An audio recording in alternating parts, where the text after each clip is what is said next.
વારંવાર ગ્રામજનોની બધા જ સમાજના જવાબદાર આગેવાનોની મીટિંગ મળે, જેમાં ચર્ચા વિચારણા કરતા બધા જ લોકોની સંમતિથી નિયમોનું પાલન કરવું અને પાલન કરાવવું, નીચેના મુદ્દાઓની ચર્ચા થયેલ છે. એ નિયમોનું પાલન કરવું અને પાલન કરાવવું, અને પાલન ન કરે એના માટે યોગ્ય દંડ ધર્મ તો કરવો એવો ઠરાવ પહેલો કરેલો છે.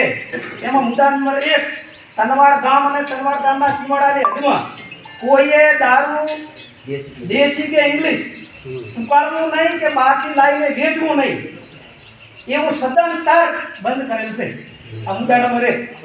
ગામમાં નશાયુક્ત ગોળીઓ, જે નશાયુક્ત આવે ને ગોળીઓ લખ્યું નશાયુક્ત ગોળીઓ લાવી અને કોઈએ વેચવી નહીં, એ દુકાનદારોને લાગુ પડે.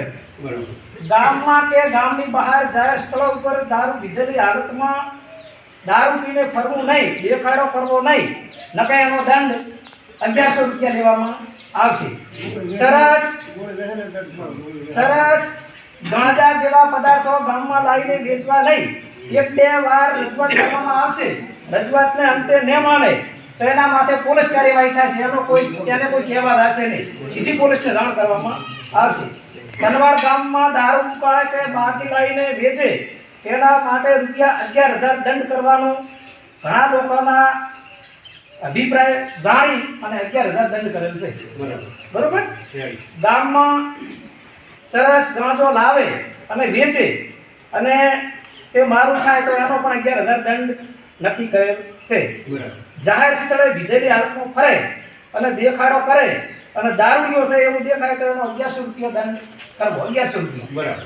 12 થી લાઈન પછી દંડની જે રકમ આવે ઈ તનવાડ ગામમાં જે આ ધાર્મિક સ્થળો છે ઘણા નક્કી કરે. ધાર્મિક સ્થળો મંદિરનો રાખો લાગતો હોય, ઈ કોઈ ધાર્મિક સ્થળ એનો રામની મંદિરમાં એનો બધો ઉપયોગ કરવો એ લાગે તો આજ રાખો ને. આથી આવેલી વ્યક્તિ ગામમાં આવીને દારૂનો વેપાર કરે તો એને મુદ્દામાલ હાથે પકડી અને કોઈ પણ શરમ સહેજ રાખ્યા વગર પોલીસ કાર્યવાહી કરી પોલીસને જાણ કરી.